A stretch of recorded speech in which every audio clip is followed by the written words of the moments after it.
Suburbio de Sydney, 5 miembros de una familia respetada fueron asesinados en su propia casa, sin entrada forzada, sin objetos robados, sin testigos.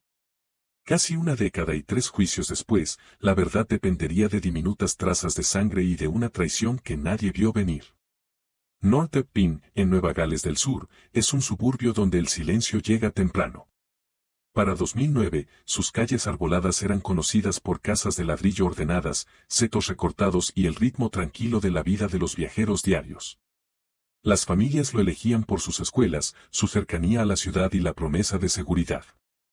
En Boundary Road, detrás de una fachada modesta y una entrada en pendiente, la familia Lin construyó una vida marcada por disciplina, fe y expectativas. El patriarca, Min Lin, tenía 57 años en julio de ese año. Empresario exitoso, había emigrado de China décadas antes y estableció una pequeña pero próspera franquicia de kioscos de prensa. Era metódico, sereno y profundamente comprometido con la estabilidad familiar. Su esposa, Lily Lin, de 55, combinaba calidez con discreción. Amigos decían que estaba dedicada a sus hijos, atenta a la iglesia y orgullosa de los sacrificios que moldearon su nueva vida en Australia. Sus hijos cargaban las aspiraciones de 2 mundos. Henry, el mayor, tenía 25 años, aplicado y destacado académicamente. Había terminado una carrera de negocios y era visto como reflexivo, quizá callado, pero confiable. Terry, de 23, estudiaba odontología en la Universidad de Sydney, meticuloso en sus hábitos y serio con su futuro. La menor, Irene, con apenas 18, se preparaba para exámenes universitarios, cruzando el umbral entre adolescencia y adultez bajo la mirada atenta de sus padres. Para los demás, el hogar Lin reflejaba aspiración cumplida. La familia participaba en su comunidad religiosa, asistía a reuniones sociales y mantenía una rutina disciplinada. Sin embargo, bajo ese orden había tensiones comunes en muchas familias inmigrantes, expectativas sobre éxito, relaciones y lealtad. A inicios de 2009, esas tensiones comenzaron a concentrarse en una figura que entraba y salía de la órbita familiar, Liam Bin-sie, conocido por muchos como Robert. Robert Sie se había casado con la familia extendida Lin. Era el esposo de Brenda, la hija mayor de Min y Lily, quien no vivía en la casa de North Pine. Sobre el papel, Sie era bien educado, con formación en ingeniería y computación. Pero su trayectoria profesional fue irregular. Proyectos fallaron. El empleo fue inestable. La presión financiera llegó, primero leve, luego imposible de ignorar. En conversaciones familiares, el dinero se volvió un tema silencioso. Se hablaba de préstamos. Se pedía ayuda. El orgullo complicaba la generosidad. Para Min Lin, reputación y responsabilidad eran inseparables. Para Sie, la frustración crecía con cada desaire percibido. Registros judiciales posteriores describirían desacuerdos y una relación deteriorada entre Sie y sus suegros en ese periodo. Pero a mediados de julio de 2009, la tormenta aún no estallaba abiertamente. El fin de semana del 18 de julio comenzó con normalidad. Era invierno en Sydney, con aire frío por la noche y escarcha ligera al amanecer. La familia Lin asistió a la iglesia y se preparó para la semana. Irene estudiaba. Terry revisaba apuntes. Henry ayudaba con recados. Sus rutinas no mostraban señal de ruptura. La noche del domingo, 19 de julio, la casa de Boundary Road se hundió en la calma. Las luces se apagaron una a una. Las puertas de los dormitorios se cerraron.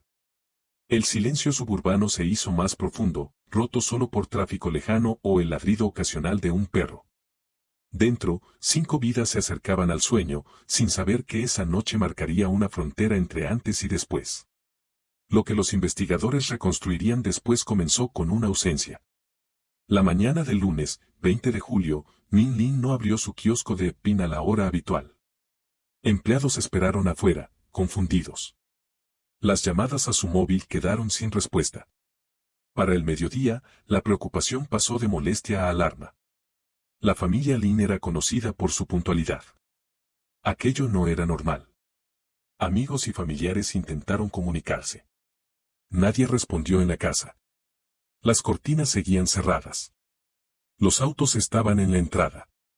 Las horas pasaron cargadas de inquietud.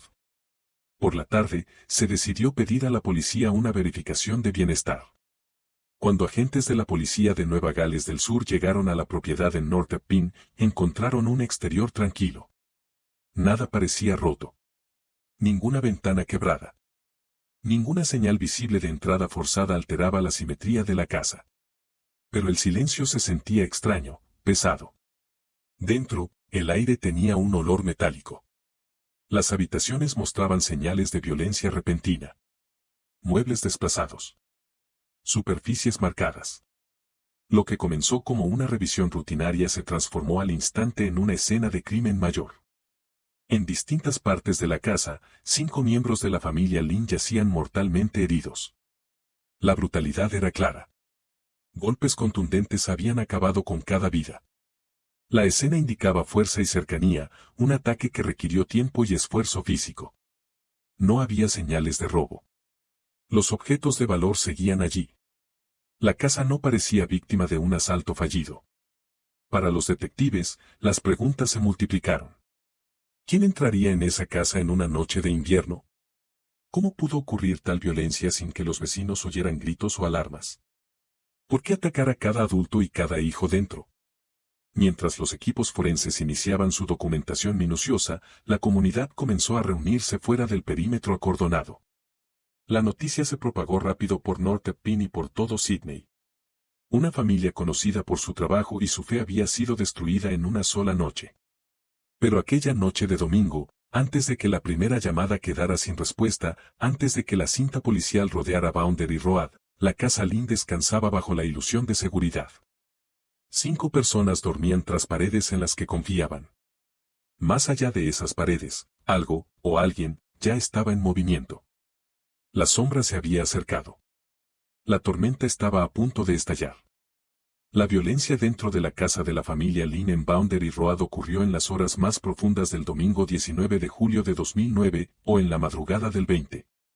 Más tarde, patólogos forenses determinarían que cada víctima murió por traumatismo contundente, compatible con golpes repetidos de un objeto pesado.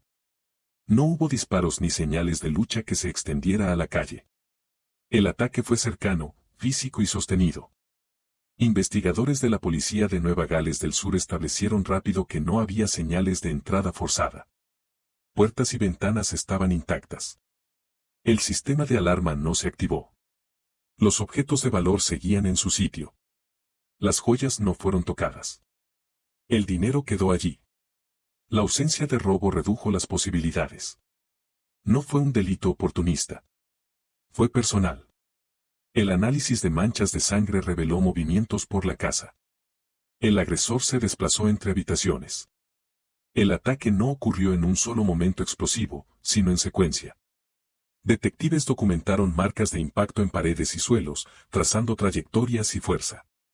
El nivel de violencia sugería rabia o determinación más allá del impulso.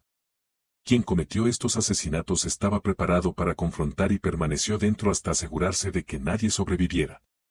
Las estimaciones de hora de muerte, basadas en temperatura corporal y lividez, situaron los asesinatos tarde la noche del domingo. Vecinos no escucharon nada extraño. Las calles tranquilas de North Pine guardaron silencio. El asesino entró y salió sin llamar la atención. La atención se dirigió primero a los más cercanos a la familia. En homicidios múltiples dentro de una casa, las estadísticas suelen apuntar hacia el entorno cercano. Detectives comenzaron con parientes, socios de negocio y visitantes recientes. Revisaron registros telefónicos, documentos financieros y correspondencia personal. Las entrevistas fueron metódicas, a veces repetidas, buscando inconsistencias. Entre los interrogados estaba Liam Bean Robert Sie, esposo de Brenda, la hija mayor de los Lin. Sie declaró que él y su esposa estaban en casa, en otro suburbio de Sydney, durante los asesinatos. Su actitud en las primeras entrevistas fue descrita en tribunal como calmada, incluso distante. Expresó sorpresa, como cualquier familiar. Pero los investigadores notaron pequeñas contradicciones en su relato del fin de semana. Los registros financieros revelaron presión creciente. Sí había participado en varios negocios que fracasaron o luchaban por sobrevivir. Pruebas presentadas después en tribunal mostraron que había pedido dinero prestado a sus suegros. Surgieron tensiones por pagos y expectativas. Correos y testimonios familiares describieron discusiones y relaciones tensas en los meses previos a julio de 2009. Especialistas forenses se centraron en evidencia microscópica. Recolectaron fibras, cabellos y huellas latentes en la casa Lynn. Las muestras de sangre fueron catalogadas y enviadas para análisis de ADN. Un hallazgo clave surgió en ropa incautada en la casa de Sie. En unos guantes y prendas, los investigadores hallaron rastros microscópicos de sangre. Pruebas posteriores confirmaron que el ADN coincidía con miembros de la familia Lynn. La presencia de esa sangre en posesión de Sie se volvió un punto crucial. Él ofreció explicaciones, sugiriendo transferencia secundaria o contaminación durante visitas previas a la casa. Detectives respondieron con cronologías. La cantidad y distribución de la sangre no coincidían con un contacto casual. El patrón sugería cercanía durante el acto violento. Análisis adicionales examinaron movimientos de vehículos. Cámaras de vigilancia en carreteras cercanas captaron patrones de tráfico esa noche. Aunque el material era limitado, los investigadores reconstruyeron rutas probables entre la casa de Sie y North Pine. Recibos de combustible y datos de torres telefónicas situaron su móvil en zonas compatibles con un viaje hacia la casa Lynn en el periodo relevante. En agosto de 2009, menos de un mes después de los asesinatos, la policía arrestó a Sie y lo acusó de 5 cargos de asesinato. El arresto marcó el inicio de un proceso legal que duraría años. Se negó la libertad bajo fianza. Sie mantuvo su inocencia y se declaró no culpable. El primer juicio comenzó en 2011 en el Tribunal Supremo de Nueva Gales del Sur. Los fiscales argumentaron que Sie actuó por resentimiento y desesperación financiera, atacando a sus suegros y cuñados con un objeto contundente, posiblemente un martillo o herramienta similar nunca recuperada. La defensa cuestionó las interpretaciones forenses, criticó la cadena de custodia y propuso otras explicaciones para la sangre. El jurado deliberó pero no logró un veredicto unánime, resultando en jurado estancado. Un segundo juicio en 2013 terminó igual. De nuevo, los jurados no pudieron coincidir más allá de duda razonable. Cada juicio fallido prolongó la incertidumbre para la hija sobreviviente y para una comunidad aún asimilando la pérdida. Durante estos procesos, la evidencia forense siguió siendo central. Expertos explicaron patrones de transferencia, la improbabilidad de contaminación accidental y la falta de una teoría creíble de intruso.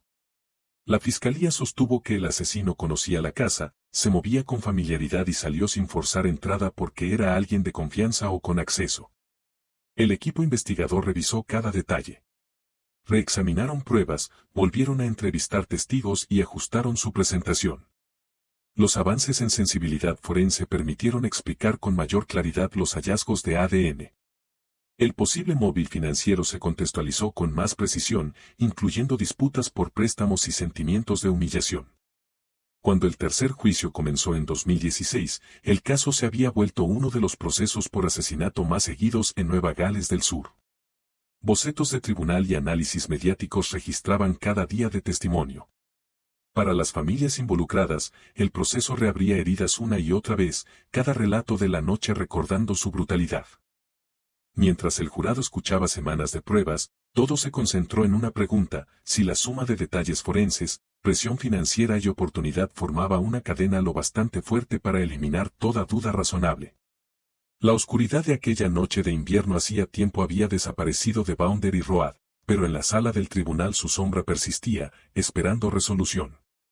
Cuando el tercer juicio de Liam Bean Robert Sie comenzó en 2016 ante el Tribunal Supremo de Nueva Gales del Sur, el paso del tiempo no había suavizado los hechos. 7 años habían pasado desde la noche del 19 de julio de 2009, pero las pruebas forenses seguían preservadas con precisión clínica. Se reabrieron cajas de evidencia. Las fotos de la escena del crimen en Boundary Road se mostraron otra vez. Los jurados, seleccionados tras un examen cuidadoso, debían evaluar un caso que ya había puesto al límite a 2 paneles anteriores. El argumento de la fiscalía fue metódico. No dependía de testigos presenciales ni de una confesión. En cambio, construyó una cadena de evidencia circunstancial basada en ciencia forense, motivo y oportunidad. Rastros de ADN de miembros de la familia Lynn aparecieron en guantes y ropa incautados en la casa de Sie. Expertos declararon que la cantidad y ubicación de la sangre eran consistentes con participación directa en un ataque violento. Rechazaron como muy improbable una transferencia inocente. Se presentaron registros financieros para dar contexto. Los negocios de sí habían fracasado. Se documentaron préstamos de sus suegros. Testimonios familiares hablaron de tensión, discusiones y una ruptura creciente. Los fiscales sugirieron que el resentimiento se volvió ira, y la ira, intención. Argumentaron que sí viajó a North Pine esa noche de invierno, entró en una casa que conocía bien y ejecutó los asesinatos con fuerza deliberada. La defensa sostuvo su inocencia. El abogado destacó la ausencia del arma homicida, la falta de testigos y la posible contaminación o error investigativo. Recordó al jurado que 2 juicios previos no lograron condena. La duda, dijo, seguía siendo razonable.